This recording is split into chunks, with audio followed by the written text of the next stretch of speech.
The moment my stepmother saw me walk into my dad's wedding reception, her face went from arrogant to ghost white in exactly 3 seconds. I counted every second. The woman who once told my dad that I, his daughter, smelled like dirt and was nothing but cheap livestock feed, is now staring straight at the person holding 80% of her company's funding. And I'm about to pull every last penny. The room froze. Guests were mid-toast. Music fading into heavy silence. Her perfect smile cracked like thin ice under the sparkling chandeliers. She had spent years building this image of success and power. And in one glance, she realized the entire foundation was in my hands, to yank away whenever I wanted. But the story doesn't end here. A revenge this sweet deserves to be told from the beginning. Every detail, every wound. So you understand why it's worth every moment. My name is Emily Carter. I'm 32 years old, raised on a struggling ranch in rural Texas. When people think of Texas, they picture endless pastures, healthy herds, sturdy fences. Ours was different. Cracked earth, barns leaking with every rain, an old truck coughing black smoke before it would start, horses that knew survival better than comfort. Still, we were happy. Dad and I had each other after Mom died in a car accident when I was 8. She was driving back from town buying feed. 1 second she was alive. The next, the highway patrol was at our door. From then on, it was just Dad and me facing everything. We rose before dawn to feed the horses, mended fences till our hands bled, sold eggs and produce at weekend markets, made do with whatever we had. I learned to ride bareback before I could drive, patched barbed wire in the dark, cooked meals from almost nothing. Money was tight, but love was abundant. That seemed enough to live on, until she showed up, and everything changed forever. Before I continue, drop a comment and tell me what time it is, where you are, and which city you're watching from. I love seeing how far my story has traveled. If this kind of family drama keeps you glued, hit that like button, leave your thoughts in the comments, and subscribe right now so you don't miss the next one. Your support is what keeps stories like this coming. Let's go back in time to those early years on the ranch in Texas. Dad was up before sunrise every day, checking water troughs and moving cattle, while I followed behind, learning every little thing. We had an unbreakable routine: coffee at 5 a.m., work till noon, lunch on the porch, then back at it until dusk. The ranch didn't make much money, but it was ours. Mom's family had held the deed for decades, and Dad refused to let it go. After Mom's accident, he poured everything into keeping it running. He taught me to read weather patterns, negotiate prices at auction, and never complain when things got tough. We celebrated small victories: a healthy calf born, a good hay crop, with barbecues under the stars. Those nights, Dad would tell stories about Mom, how she loved riding at sunset, how she always said the land would take care of us if we took care of it. It kept her memory alive. When I was 14, Dad drove to a big livestock expo in Dallas for equipment we could barely afford. He came home quieter than usual, but with a spark in his eyes. He had met Patricia Lawson, a marketing consultant who specialized in branding for agricultural businesses. She was polished, confident, wearing heels that would sink into ranch dirt, talking about growth, opportunities, partnerships. Dad saw a lifeline, someone who understood numbers and could turn our struggling operation around. I couldn't blame him. Years of widowhood had worn him down. She visited the ranch a few times, bringing wine and compliments, making Dad laugh in ways I hadn't heard since Mom. They married 6 months later in a small courthouse ceremony. I wore my best dress, the one Mom bought years ago, and tried to smile. We soon moved into her house in the suburbs outside Dallas. It was big, clean, with central air and a pool. Dad kept saying it was a fresh start, better schools, stability, a future without constant worry. I wanted to believe him. But the house felt cold. No creaking wooden floors, no smell of hay, no sound of horses. Patricia started small. Comments about my accent, my clothes, how I walked like I still had mud on my boots. Dad brushed it off, saying I needed time to adjust. But the adjustments were all one way. She suggested I eat in my room when business associates came over. Explaining my presence might distract. I'd sit upstairs, food going cold, listening to laughter and clinking glasses below. At 15, the criticisms sharpened. A B grade meant laziness, an A meant cheating. Talking was disrespect. Silence was sulking. Dad avoided conflict, probably convincing himself it was temporary. He started helping with her agency, Lawson Media, handling client relations while she focused on the big picture. I didn't realize then she was already dipping into the money from the ranch sale. $150,000 we got. When she convinced Dad it was smart to liquidate and invest, that money was supposed to be our safety net. Instead, it disappeared into her accounts, her lifestyle, her appearances. Life became her rules, and I became the reminder of who Dad used to be. I felt like an intruder in my own family. Only 3 days after the initial wedding, Patricia began showing her true colors in ways that were impossible to ignore. She complained about everything: the way I chewed at dinner, how heavily I walked on her hardwood floors, the fact that my clothes came from thrift stores and still carried a faint scent of hay. To her, I was country baggage, a leftover from Dad's old life that didn't fit her polished suburban image. One evening, she had friends over for drinks and sent me upstairs with a plate, saying my presence would be distracting. I sat in my room, listening to their laughter float up the stairs, feeling smaller with every clink of glasses. As months passed, the insults became routine. She blamed me for every minor thing. A water ring on the table was my fault. A quiet mood was sulking. Dad avoided confrontation, probably worn from years of widowhood. The moment that broke something inside me happened when I was 16. She was hosting a client party at the house. Important people from her agency. I was told to stay hidden, but I needed water and walked through the living room. She spotted me immediately. Instead of ignoring me, she wrapped an arm around my shoulder, tight enough to hurt, and announced to the room, "This is my husband's daughter, the shabby country girl who still smells like the ranch, no matter how many showers she takes." Laughter rippled through the room, awkward but real. She patted my back like I was a pet and shooed me away. I retreated upstairs and cried into my pillow, muffling the sound so no one would hear. Dad never mentioned it. That night, I made a promise to myself. She thought she was untouchable, superior, pouring cheap wine into fancy glasses for show. But I saw the cracks. Country life taught me patience, how to wait for the right moment, how to work hard when no one was watching.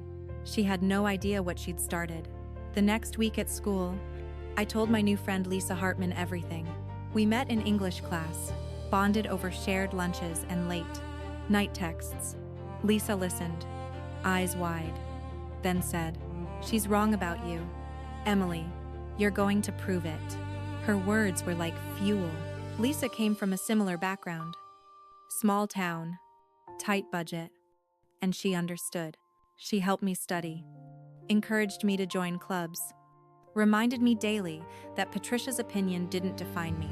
As Patricia's barbs shifted to concern, telling Dad I wasn't college material, suggesting vocational school for girls like me, I swallowed the hurt but used it as motivation. I stopped trying to win her over. Some people need you beneath them to feel tall. Lisa and I made a pact. We'd get out, get educated, get strong. Dad grew quieter, more withdrawn. Our conversations shortened to surface level. I couldn't pull him out without solid proof of what she was doing. So I waited, planned, and endured. When I was 18, Patricia continued to demean me with career advice that felt like veiled insults. She laughed openly when I mentioned college, telling Dad it was a waste of money for someone who'd probably drop out. Real universities were for people with real potential, she said. Community college was fine if I wanted to pretend I was smart. I enrolled anyway, paying my way with 3 jobs. waitressing at a local diner, stocking shelves at a grocery store, cleaning offices at night. I slept 4 hours on good days, studied during breaks, and refused to let her prediction come true. 2 years later, I transferred to a state university on a full scholarship, making Dean's List every semester. When I came home to share the news, Patricia twisted it at her next dinner party, saying poor Emily had to take the backdoor route since real schools rejected her. I stopped sharing achievements with her after that. Some minds are closed by choice. At 22, during a holiday visit, Dad asked me to bring Patricia coffee while she was on a call in her office. I walked in just as she ended the conversation. On her screen, I saw bank statements with Dad's name and transfers to unfamiliar accounts. She slammed the laptop shut when she noticed me, but the image burned in. That night, after everyone slept, I dug through discarded papers, statements, bills that didn't add up. The truth hit hard and sickening. After marriage, Dad sold the ranch for $150,000. Money meant for emergencies and our future. In less than a decade, Patricia had drained most of it, calling the withdrawals business investments, opportunities too good to miss. Dad had signed whatever she asked, trusting completely. Now it was nearly gone, spent on her lifestyle, her agency, her appearances. I confronted her privately the next morning, keeping my voice steady. She laughed in my face, asking what I planned to do. Legally, it was marital property, she reminded me. If I told Dad, she'd divorce him immediately, leave him with nothing at 50. 4. No skills beyond ranching, no savings. It would be my fault. She'd make sure. What are you going to do? Ranch girl, your dad chose me. I left that house that day and didn't return for 8 years. My first apartment was tiny, barely room for a mattress and a hot plate. Lisa let me crash on her couch until I could afford my own place. She listened to every detail, helped me move, reminded me I wasn't crazy. I threw myself into an entry-level job at a small investment firm, copying documents, fetching coffee, staying late to learn everything. While Patricia played sophisticated executive, I was learning how real money moved. I never wanted anything from her again.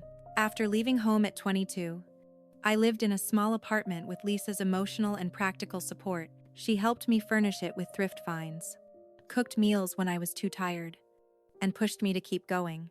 At the investment firm, I started at the bottom, filing reports, answering phones. But I paid attention. I read every document, asked questions, volunteered for extra projects. By 25, I was managing small client portfolios, earning respect through preparation, not flash. Lisa celebrated every promotion with takeout and proud tears. At 27, bigger firms recruited me. By 28, I co-founded Horizon Ventures with Sarah Klein and Kevin Doyle. Partners, Lisa introduced through her network. We named it for the wide Texas horizons Patricia always mocked. Our focus was regional businesses, family farms, small manufacturers, people who reminded me of Dad. Hardworking but overlooked. We built on honesty, no smoke, no mirrors. By 30, we managed $35 million in assets, not headline making, but life changing for our clients. Then one afternoon, a proposal crossed my desk. Lawson Media, Patricia's marketing agency, was seeking $2 million to restructure and grow. In plain terms, they were drowning in debt and needed rescue. I read it 6 times, waiting for the joke to end. It was real. The woman who'd called me worthless was now begging for money from a fund she didn't know I controlled. I did due diligence thoroughly. The numbers were ugly. Major clients gone. Projections inflated. Expenses padded. Daniel Brooks, her partner, did the real work. Building relationships, delivering campaigns, while Patricia took credit and spent freely.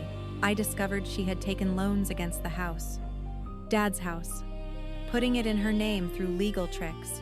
$200,000 owed to creditors. Dad unaware. Expense reports hid personal indulgences, like luxury spa memberships, listed as client entertainment. And emails, hundreds of them, with Rebecca Vance. The affair had lasted 4 years. They discussed divorcing Dad once the agency stabilized. Taking what they could. Starting fresh. My partners hesitated. The risk was high. Management poor. I argued the underlying business had value with Daniel at the helm. We proceeded as a legitimate deal. My personal history undisclosed. This was business, but it was also justice waiting to happen. In the next 12 months, I began the secret investment plan with careful precision. Horizon Ventures transferred $700,000 initially through a holding company. No mention of my name. Patricia never attended investor calls, considering them beneath her. Delegating everything to Daniel. That was her first major mistake. Over the following months, we increased funding gradually, reaching $2.2 million and securing 58% control. She remained clueless. 6 months in, I met Daniel secretly at a coffee shop far from her office. I told him who I was, what Patricia had done to my family, and my plan. He didn't defend her. Instead, he looked relieved. For years, he'd tolerated her exaggerations. Fake client wins, misallocated funds. He'd built the agency's real relationships and watched her drive it into the ground. He wanted out but couldn't afford to buy her share. I offered a deal, helped document everything, and when it was over, he'd become CEO of the restructured company with solid backing from us. Betray me, and I'd expose the books to the industry. He chose wisely. With Daniel's cooperation and Lisa's help tracing digital trails, we gathered irrefutable evidence, falsified client lists, golf games logged as meetings, spa charges buried in expenses. Lisa, using her research skills from her own job, uncovered the full email chain with Rebecca. Plans to leave. Dad broke. Take the house. Disappear. Meanwhile, I started reconnecting with Dad quietly. Coffee meetups, short calls, small visits. He looked smaller each time, grayer, quieter. Patricia had isolated him from old friends, made him doubt his own judgment. His doctor had diagnosed early heart problems, blaming chronic stress. I invited him to the vow renewal ceremony Patricia was planning, framing it as support for her big moment. She wanted to impress investors, show stability, maybe offload our stake at a profit. I prepared meticulously, practiced my entrance, bought a navy suit that cost more than my entire high school wardrobe, rehearsed my calm delivery. I also sent an anonymous invitation to Rebecca, listing her as a potential investor. Every piece was in place. The trap had taken 12 months of precision, but the moment was coming. The day of the vow renewal arrived. Texas weather beautiful in a mocking way. Blue sky, gentle breeze, birds singing as if nothing was about to collapse. I arrived early at the upscale Dallas venue. Chandeliers sparkling, white flowers everywhere. Guests filtered in. Potential investors Patricia had courted. Daniel, giving me a discreet nod. Dad entered, looking frail, suit hanging loose from recent weight loss. He smiled weakly but didn't see me yet. 5 minutes before the ceremony, Patricia made her entrance, radiant in a designer gown. Air, kissing everyone. The vows were short, renewed with forced smiles and applause. At the reception, she spotted me standing near Dad, arm linked with his for support. Her smile froze. She leaned in close, voice low but loud enough for nearby guests. Well, look who showed up. The shabby country girl is back, still carrying that ranch stink, no matter how fancy the dress. A few chuckles, awkward and polite, she turned away, dismissing me. 30 minutes later, during the toasts, I walked to the head table, microphone in hand. Good afternoon, everyone. I'm Emily Carter, managing partner of Horizon Ventures. Your majority investor in Lawson Media. The room went dead silent. Patricia's glass slipped. Wine splashing. She stared. Mouth opening and closing. She tried to recover. There's been a misunderstanding. This is my husband's daughter. She's confused. I smiled coldly and opened my folder. First, the real financials. 60% client loss over 5 years. Imminent loan defaults. Growth numbers completely fabricated. I asked if anyone had actually seen the big accounts she bragged about. No one spoke. Next, expenses. Luxury spa memberships, classified as client entertainment. Anyone entertained by the massages. Silence. Then the emails. Detailed plans to divorce dad. Transfer the house illegally into her name. Take remaining assets. And leave with Rebecca Vance. I mentioned Rebecca had been invited as an investor. The door opened. A woman in her 40s. Bottle. Eye blonde. Heavy perfume. Stepped in, confused. She saw Patricia. Patricia saw her. Dad saw both. The betrayal hit him like a punch. I announced we were withdrawing all funding immediately. Without it, bankruptcy in 90 days. All documentation of misconduct would go to authorities. I handed Dad the folder. Emails. Bank records. Proof of the ranch money misuse. His hands shook as he flipped pages. Patricia started begging. It wasn't what it looked like. She loved him. She could explain, while Rebecca stood frozen, and investors watched in horror. I leaned close to Patricia and whispered, "You were right about one thing. I still carry the country, but I also carry justice." Chaos erupted. She lunged for the documents. Security I'd arranged stepped in, escorting her out amid protests. Investors left quickly. One, muttering, "Disgusting." Rebecca calculated the damage and slipped away without a word. Only Dad, Daniel, and I remained. Daniel addressed Dad, apologizing for not speaking sooner, promising ethical leadership going forward. I confirmed we'd restructure under him, protecting jobs. Then I asked for privacy. Dad and I sat alone. After the chaos at the wedding, everything unraveled swiftly and irreparably. Lawson Media filed for bankruptcy within months. The viable operations restructured as Brooks Marketing under Daniel's leadership with our minority investment. Clients who had left because of Patricia's mismanagement started returning, drawn to Daniel's reputation for reliability and transparency. Patricia was forced to liquidate everything. Her luxury car she polished every Sunday. Her designer jewelry collection sold at auction to cover debts. The house, which she had maneuvered into her name through questionable legal transfers, became the subject of a prolonged lawsuit. My lawyers uncovered the irregularities in the deed and the unauthorized loans against it. The courts ruled decisively in Dad's favor, granting him substantial compensation for the ranch sale funds she had misused, plus a fair share of the property value. It wasn't enough to replace everything she had taken over the years, but it was real justice delivered through the American legal system. Patricia ended up in a small, rundown rental apartment on the far outskirts of Dallas, about the same size as my first place after leaving home. She tried to start a new consulting business from there, but her reputation was ruined in the tight-knit business community. Her first and only client was an old acquaintance who felt sorry for her. They fired her after 2 weeks when the work didn't materialize. Rebecca Vance disappeared from her life the moment it became clear there was no money left.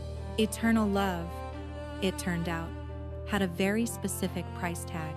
Dad filed for divorce the week after the reception. Patricia tried to contest it, claiming manipulation on my part, throwing every legal tactic her inexpensive lawyer could muster. None of it worked. The evidence, emails, financial records, witness statements, was overwhelming. The judge saw exactly what kind of person she was and granted the divorce quickly, without alimony or asset division in her favor. Dad walked out of that courthouse looking 10 years younger. He told me it felt like he could finally breathe again. We started rebuilding our relationship one step at a time. Weekly dinners became our tradition. Simple meals like chili or barbecue, cooked together the way we used to on the ranch. He moved into a modest cottage about 20 minutes from my place. Close enough for frequent visits, but far enough for independence. He took up gardening again, something Patricia had always dismissed as a waste of time.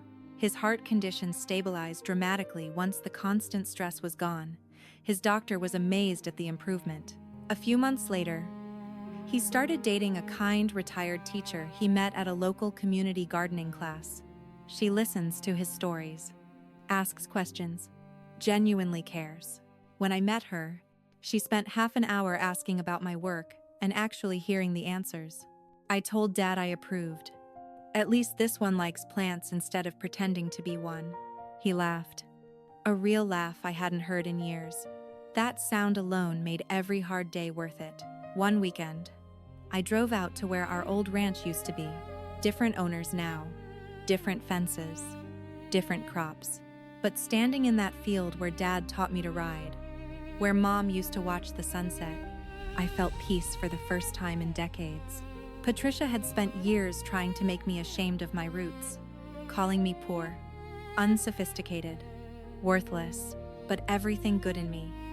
My work ethic, my determination, my ability to plan long-term came from that land, from my parents, from the values they instilled before she ever arrived. The poverty she mocked was actually richness, love, integrity, resilience. You can't buy those things, no matter how expensive the suit or how big the house. I heard through contacts that Patricia tried to reach out once, an email with a half-hearted apology, blaming stress and business pressures. No real admission of guilt. I didn't reply. Some people don't deserve closure. Dad is doing well now, living simply but happily. Our gatherings sometimes include Daniel and his family, an unlikely friendship born from shared experience. Horizon Ventures keeps growing. We've expanded our mission to invest specifically in people who've been underestimated, women rebuilding after divorce, young entrepreneurs from rural areas, anyone who reminds me of myself at 22, determined but overlooked. Last month at a networking event in Houston, a young woman approached me, nervous, from a small town. She said everyone told her she wasn't polished enough for finance, that she felt out of place in these rooms. I handed her my card and told her the truth. The people who say you don't belong are usually the ones most afraid of what you'll achieve when you prove them wrong. Call me if you ever need advice, or just someone who gets it. She looked at that card like it was gold. Maybe it was. And here's what I want every single person watching this to take away. Straight from me. Don't ever let anyone convince you that your background makes you less. People like Patricia only have power when they make you believe you're small. It's their entire game. Real strength isn't loud or flashy. It's quiet, consistent, and unbreakable. It comes from getting up every day, doing the work, and refusing to stay silent when someone crosses your boundaries. If you're dealing with manipulation, gaslighting, or someone draining your worth, to document it, protect yourself legally, seek real support from people who actually care, and walk away when the moment is right. You don't owe loyalty to toxicity, no matter how long it's been in your life. Family isn't defined by marriage papers or shared blood. It's defined by who shows up, who respects you, who lifts you up instead of tearing you down. I lost years feeling like I didn't belong in my own home. But I gained everything when I chose to stand up for myself and my dad. You have that power too. Resilience isn't something you're born with. It's something you build, one hard choice at a time. If this story hits home, know you're not alone, and you're far stronger than anyone